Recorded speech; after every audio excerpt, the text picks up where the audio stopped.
Well, hello, my hey. I got something to say, ladies that support us around the world. I'm truly grateful. Oh my goodness. Did you have questions for my guest, Jane Shure? So many questions. I better bring her in right away. Jane, how the heck are you? I'm great. Happy to be here today. Okay, I just have to tell you something because I'm crushing on Jane for a number of reasons. Not only the work she's done, but she got back from Japan. And I've always wanted to go to Japan. And you were there for 2 weeks, weren't you? I was. And did you have the best time? Oh my goodness, it was amazing. So amazing to learn about a different culture and, to also appreciate coming back to a culture where we're able to question things about ourselves and question other people. Because in Japan, that's not allowed. I think they need a lot of inner critic work. They have a lot of inner critic. All right, well, we're going to dive right into you because the list goes on of questions that I got from my people. We have a lot of inner critics, and some are concerned that it might be too far down the road, but I'm sure you're going to help us out. But before we do that, let me tell you a little bit about Jane Shure. She's the co-founder of the Resilience Group. She's a psychotherapist and leadership consultant, nationally recognized for her expertise in bolstering resilience and self-confidence and helping people break negative patterns and achieve positive change. Jane's TEDx Talk, you got to watch it. I did. Woo, woo. It was awesome. Take charge of the inner critic and inner worrier addresses fear-based thinking. On May 29th, she will be co-leading her 26th annual, I love this place, weekend workshop at Kripalu Center in the Berkshires. Quiet your inner critic and calm your anxious mind. All right, Jane, I'm going to go into your power statement because I know there's a lot following it, but hopefully you'll be able to break it down for us. Develop an inner coach to be stronger than your inner critic. Okay, let's dive into it. And why, of everything you could pick, why'd you pick that one? Well, because we all have an inner critic. It was part of our early self-development, in order to learn how to not touch hot ovens and to not run out into the streets. Parents don't gently speak to us. They scare us. They talk in harsh tones of voice. And as little kids, we mimic that. That begins the inner critic. And then we also make up stories to explain things because we don't understand things. So the mind just makes up these stories and we believe they're true.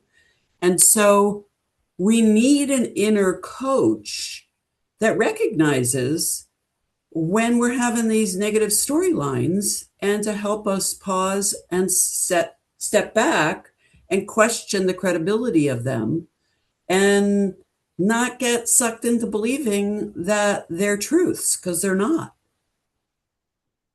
I love that you call it. I call it a number of things, but I've never called it my inner coach. I love that. Yeah. Well, we do coaching with ourselves. And much like a coach is helping any kind of an athlete, you've got to help the athlete notice things, such as notice the position of your right foot and what's going on. What are you saying to yourself while that's happening? And so we have to do that with our inner negative self talk. We have to notice what it's saying, how it's saying it, because it all uses these tones of voice, doesn't just speak in neutral tones. And we have to, much like a coach, say stop, freeze, pause, notice what's going on. Let's do that differently. And the doing it differently is practicing the voice of this inner coach.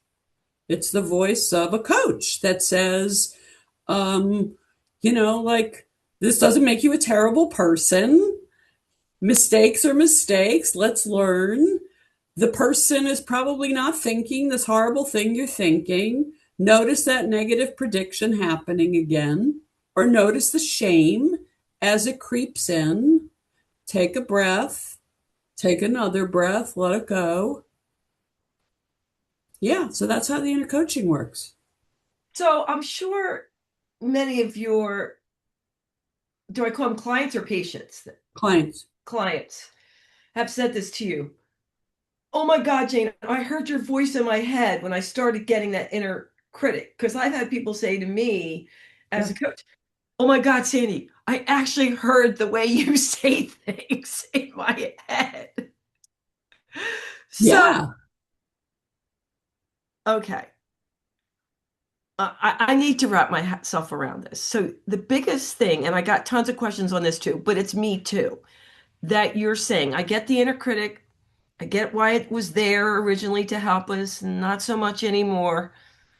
I want to know about when you say it has tones and voices. Like, explain more about that because I get hearing these sayings and stories, but what do you mean by it has different tones and voices? Well, it says things like, they're going to be really upset with you. What are they going to think? How is that working? Oh my God, they think that you are so stupid, right? Those are all little variances in a tone Gotcha. and voice, our mind has these thoughts, but they have emotion that they activate.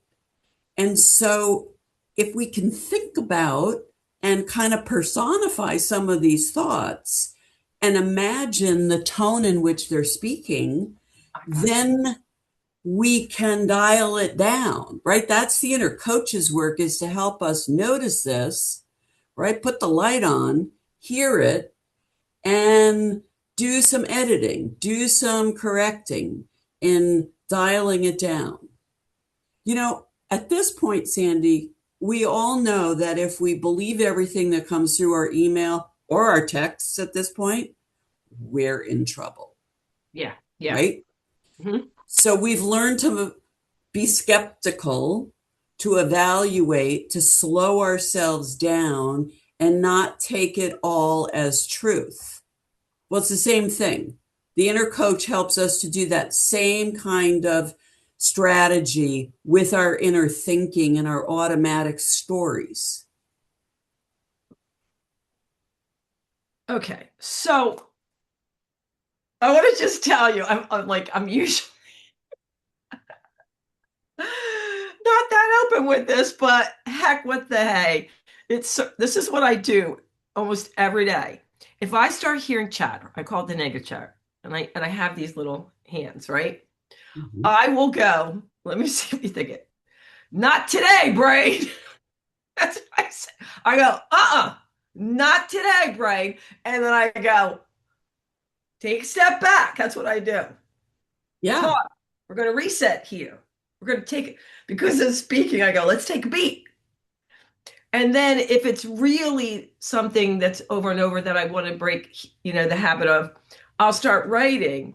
And then the first thing that comes to mind, I always say, is this story or thought I'm having serving me well?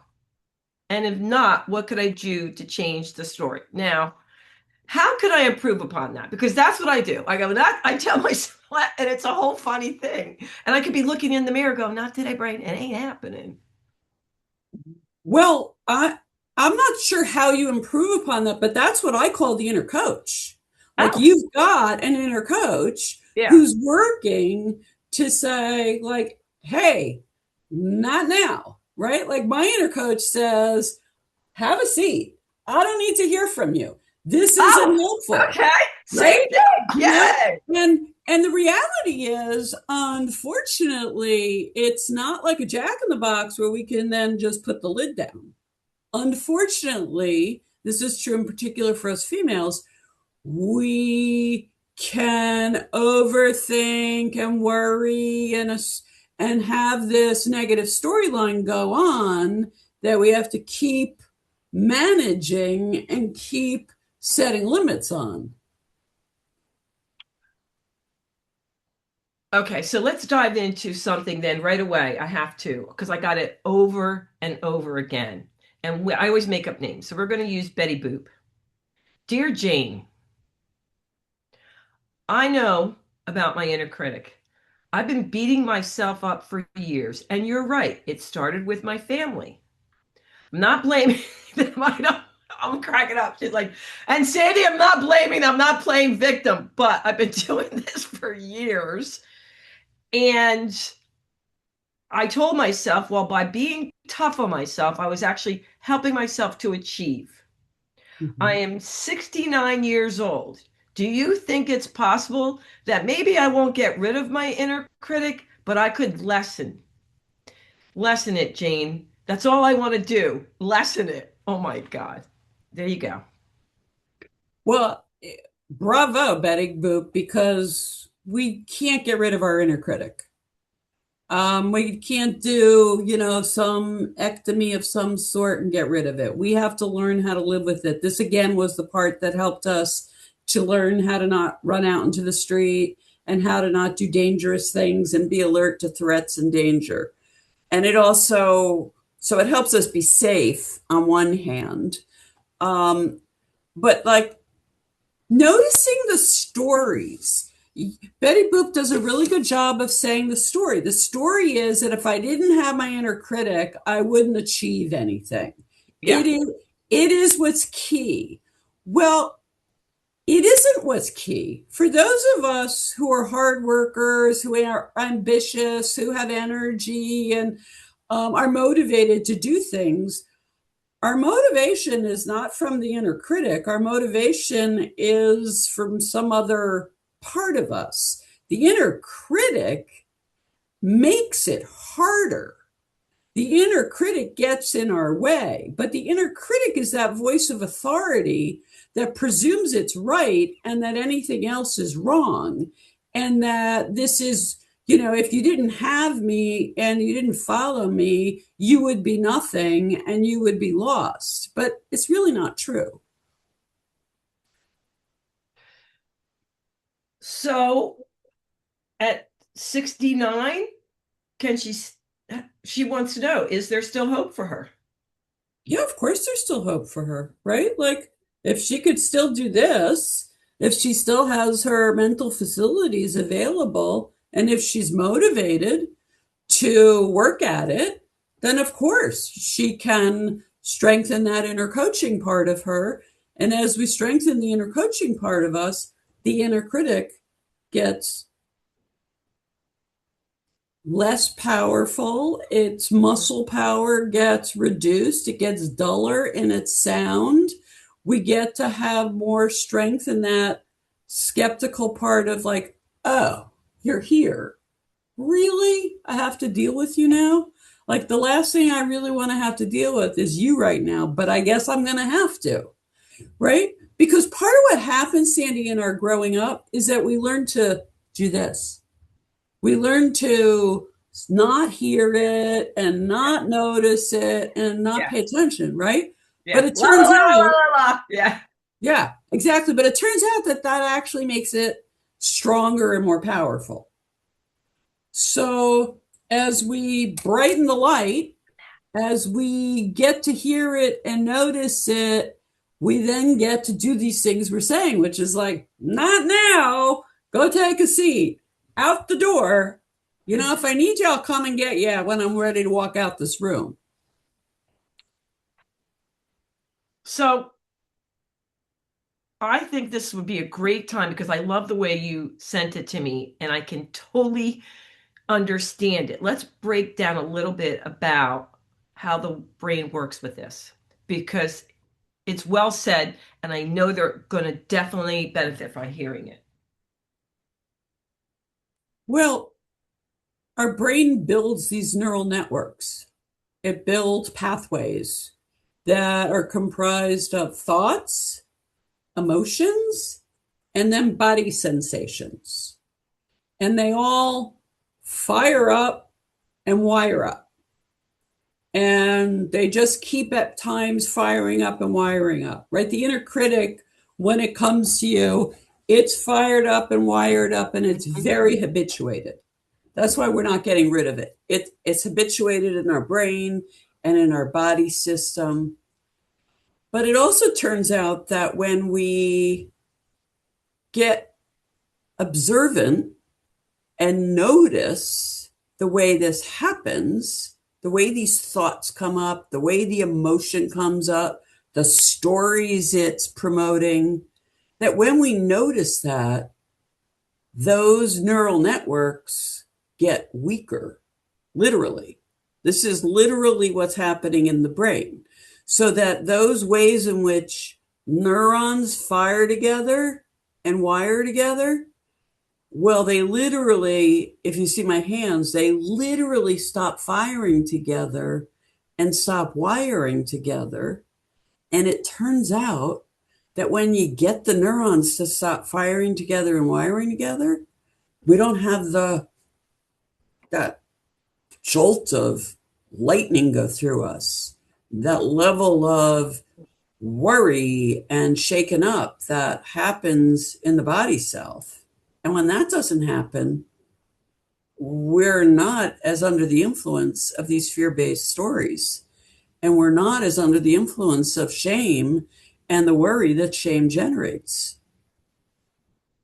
So even if people don't believe the inner coach and the coach perspective, if you're willing to practice it and write it down, like you gave that great example, writing it down, and writing it down and saying it over, that builds new neural networks.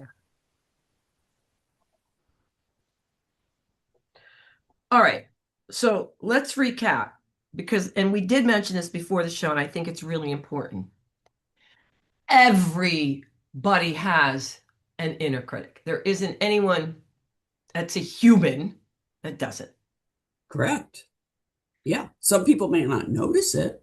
Yeah. But that doesn't mean they don't have one. Everyone has one. Number two, you're not getting rid of it, and it doesn't benefit us to go la, la, la, because it makes it worse. But you can, by being aware of it and coaching yourself, lessen it. Correct. Okay. I feel good about that. I feel really good about that. Yeah. Well, and there's reason to feel good about that because it's hopeful, right? Yeah. If we don't have hope, then why are we going to bother trying to use these strategies? But if we recognize that, well, just because my brain is habituated in one way doesn't mean that I can't do anything to tweak it. Well, we can do things to tweak it. We have to be willing to. And I know people say this over and over again, but I even thought this as a kid. What makes it true? You believe it, and a belief is just a thought you have over and over again. So this is telling me that the stories in my head are just stories. And if they serve me well, great. Keep firing. Keep creating those pathways. They're going to get you to where you want to go. But if not, then you want to change the story, because just because you have those thoughts and beliefs, it doesn't mean they're true. So I think that's the biggest thing you have to get behind. They're stories, their thoughts, their beliefs, but it doesn't make them true. Right. Yeah. And I say this in the TEDx is that, years ago, the way that I came to understand this stuff is that years ago, my work partner, Beth Reinstock, and I were presenting a workshop at a professional conference. And as I began to speak, I tripped over my words. And I immediately had a shame attack. And I assumed that everybody in that audience was judging me as harshly as my inner critic was judging me. And it got me really off center. And it took everything I had to stay on task. And somehow I got through it. And the talk went on. And fortunately, this was a 2-day conference. because the next morning, Beth and I were having coffee, and she said, "So how was your night?" And I immediately went into telling her how much I messed up, and told my husband last night how much I messed up. And she stared at me, Beth, she stared at me blankly. And I looked at her face and I thought, I've never seen her look blank. What's going on here? And she said, I have no idea what you're talking about. Oh, God. So And I cute. So thought, oh many my times. goodness, if she has no idea what I'm talking about, how could this be? And we talked about it. And then the reviews came, right? The evaluations came. Yeah. And none of this harsh, horrible storyline was anywhere accurate. And it got us thinking, how does this happen? That you could be so under the belief of this false negative belief system, and it can be completely untrue. Well, that's the way the inner critic works. So we have to learn the ways that each one of our inner critic does it and check it out. Because if we hadn't talked about it, I would have still believed that. That's true. What a gift. What a gift. What a Yep. gift that happened. And then what a gift that you and Beth talked afterwards. Absolutely. I cannot tell you how many times people have told me similar things. And they think, oh, well, you're just saying that because you're my friend. Or you're just saying that. No, I have no idea what you're talking about. Yeah. And when somebody who's got a lot of expression on their face goes blank, something's off. Like, that's not what's going on here. Okay. So let's start with the fact that you hear this inner critic going on, right? And you want to talk yourself off the ledge. And I told you what I do, and I know what you do. But let's give them a tool so they now are aware that it doesn't make it true, these stories. And they hear something, and one of the women said, there's something I hear over and over and over again that I finally became aware of. Ask Jane, what should I do when I first hear it? And she said that's the number one thing is that she'll never amount to anything. Yeah. Okay. Great question.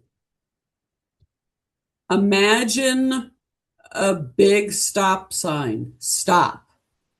Hear it. I think of it, hear it with capital letters. Hear it. Because again, we're doing the opposite of this. Hear it.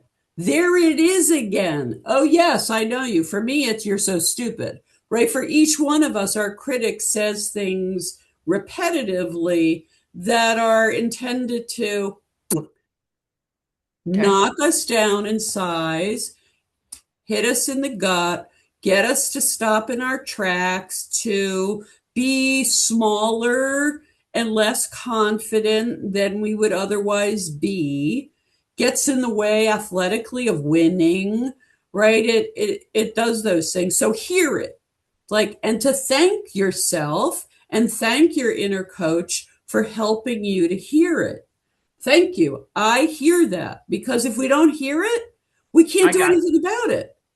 If we don't hear it, we can't do anything about it. So thumbs up, right? Yes, I hear it.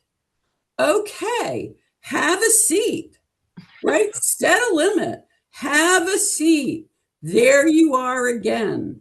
I know you. You show up. And now in today's world, when you're showing up, what is it that you're telling me I'm no good at? What are you telling me I'm so stupid about? Because we want to pursue it. Oh, I gotcha. Yeah. Right? Oh, you're so stupid because you went that longer way to your car rather than the shorter way. Oh, really? That's why I'm so stupid? Well, you can think I'm so stupid about that, but guess what? I don't really care. I went that way because it was more interesting. I'm giving you a literal example of something that I experienced myself. So we want to really question, okay, what is it I'm so stupid about today? Yeah. This time. This time. Okay. this time, right? Like you went into that meeting and you didn't come out with a deal. You didn't come out with any kind of, next thing. Okay. I didn't go in the meeting with that purpose. So you're wanting something that was not in my at all, agenda for that meeting. Mm. Because it's going to keep yapping at us. It's going to keep shaming and blaming and telling us what's wrong and what we could have done differently and we should have done differently and predict some negative storyline. So as we keep questioning, like, okay, how is it doing that now? Then we're kind of outing it, Sandy. I got it. Yeah. I like that. And I like that you're saying, all right, tell me, what is it now that I'm stupid about? No, really, what is it? Yeah. Yeah, because every day it's a little different. And every, time in which it's popping up, it's a little different. Okay. You're stupid. Look at those earrings. You should have worn those other earrings. How come you didn't wear those other earrings? All right. So we're there. We recognize what's going on. Now what do we do? Now we take a deep breath, and we take a deep breath, and we can take a few deep breaths because that's part of the interrupting Okay. of the habitual cycle. And we're helping the body, we're using the body in the breath to be able to slow down the neurochemicals in the brain and let the brain reboot.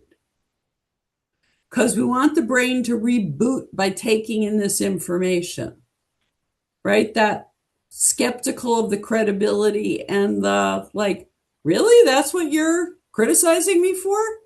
Well, I don't really care that I walked down that street rather than the other street. I would do it again. I like Now that. there's other examples.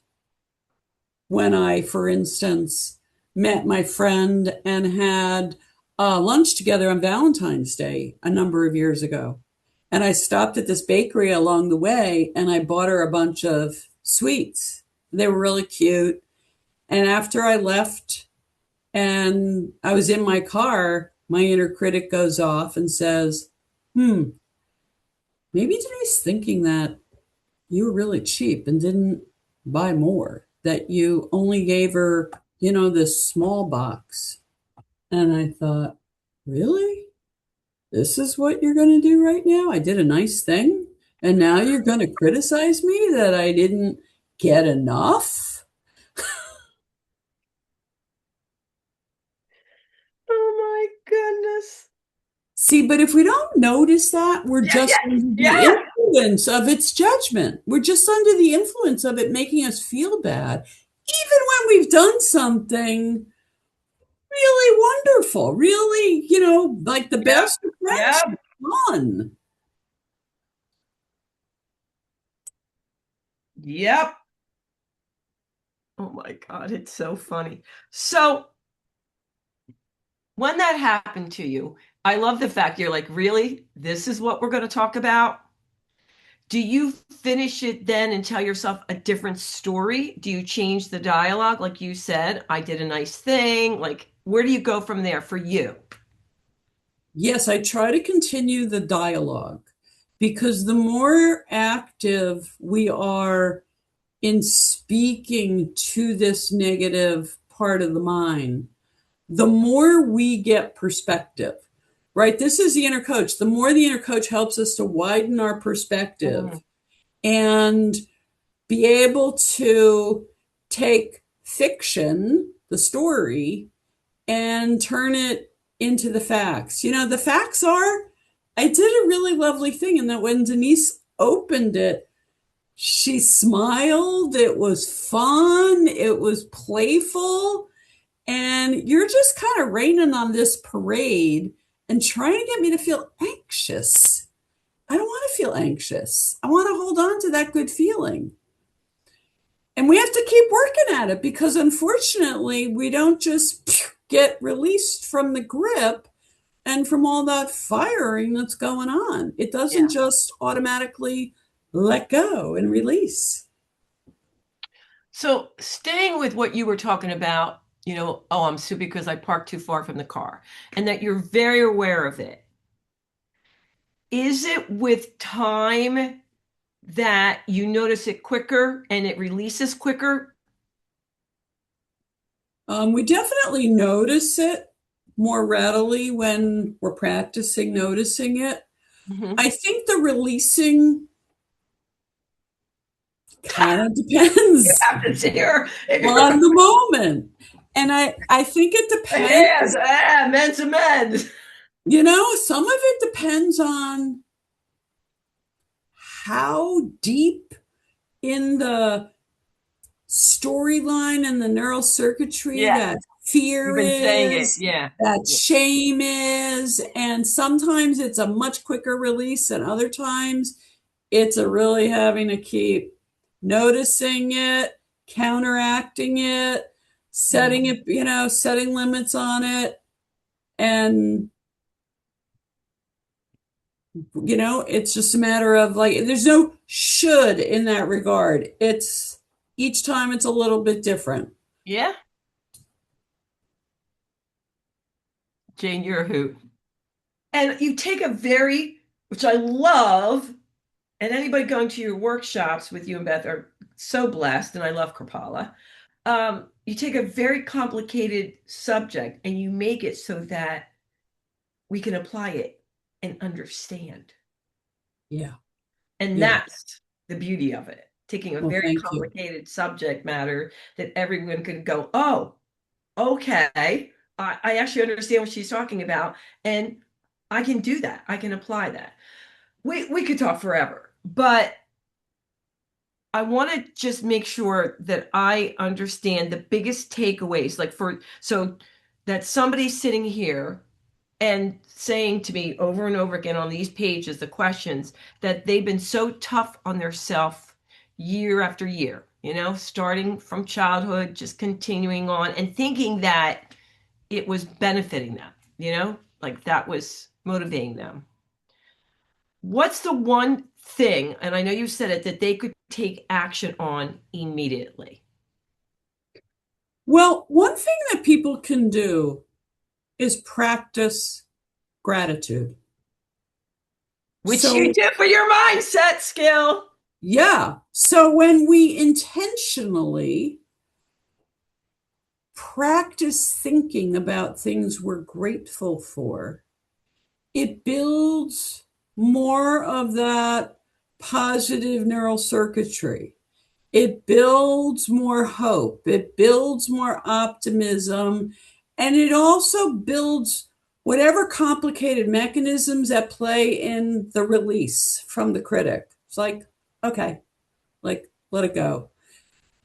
So again, you don't have to remember, totally believe everything that you're identifying being grateful for.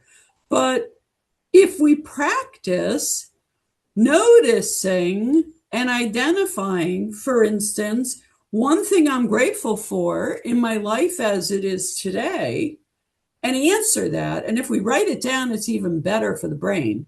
If we write it down, then we are building the muscle, strengthening that inner coaching mechanism that helps us to be able to take on the beast. Because the critic's a beast. Yeah, I like that.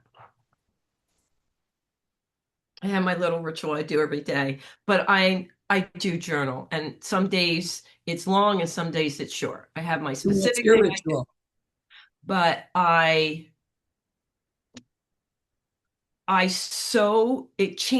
feel it changing as I'm actually writing it down. I can feel my system changing. Even if I start out with worry or something like in my head, all of a sudden, if I just start saying what I'm grateful for, I just feel my energy changing immediately. Yeah, it does. Yeah. And you're going like this, right? Like there's a lot that's happening in the body. And all that energy and all that firing up of neurons is helping to restore the nervous system to a more balanced place of more right balance and Yeah. equilibrium. Yeah. I love that. Jane, we got to wrap up. It sucks, but we do. So let's end with tomorrow morning, you're going to whisper in every woman's ear around the world and men that support us one thing. What would you want them to know? What would you whisper in their ear? You are way more than your inner critic. Your inner critic is not the voice of truth, and your inner worrier is not the voice of truth. I like that. Okay, now they need to know how to reach you, find you, look you up, because they're going to want to. Okay. Well, you can find me at theresiliencegroup.com. That's my website. And there's contact information there. And there's lots of videos there and lots of articles that I and Beth have written over the years there. So there's more than just how to get in touch with me. There's lots more about the inner critic and as it relates to both our work lives and our personal lives. There's more about trauma and body image and shame and all the stuff that I've been involved in my career. And I'm so excited that, well, you do it every year. How many years have you been doing Kripalu? 26 years. Yeah. Yeah. I've only been there once. I went there right after I sold my health clubs. And I'm not a Yeah. yogi, but I was like, I'm going for the mindset stuff because my body's built that I have hip dysplasia, so I only can do usually 10% of yoga, but their kinds of yoga I was able to do. I mean, they had Oh, chanting yoga, drum yoga. yep. The Yep. workshops are It's a great, very, very cool place on beautiful, beautiful land. right? Yeah. It's awesome. All Yeah. right. We'll make sure we put everything in the show notes. Is there anything we didn't get in that you want to get in before we go? I don't think so. You covered a lot. We did. You did. Yeah. This is good stuff, Jane. I'm so Yeah. I'm so Thanks. I'm so glad that you picked this topic to come on the show. It's so perfect for this audience. Well, and this has been so fun for me. It's really been fun because having a conversation in this way is fun. And knowing that it's going to be disseminated to people and empower them through the world, that's what it's about. Yeah. And I'm cracking up because I can see myself doing more than ever. Not today, Brian. Exactly. Embrace it. Yeah. Yeah. Not, And even get louder. You got louder as the way you just said it now. not today. All Uh-huh. right. I got something to say, women around the world and men that support us. Thank you so much. I love you guys. You are incredible, amazing human beings. I am grateful you're in my life and for your support. And Jane and I would really appreciate you sharing, liking, and rating it. Come on. Who wouldn't benefit from hearing Jane? And you know what I'm going to say? Until next time, bye, Jane, and toodles.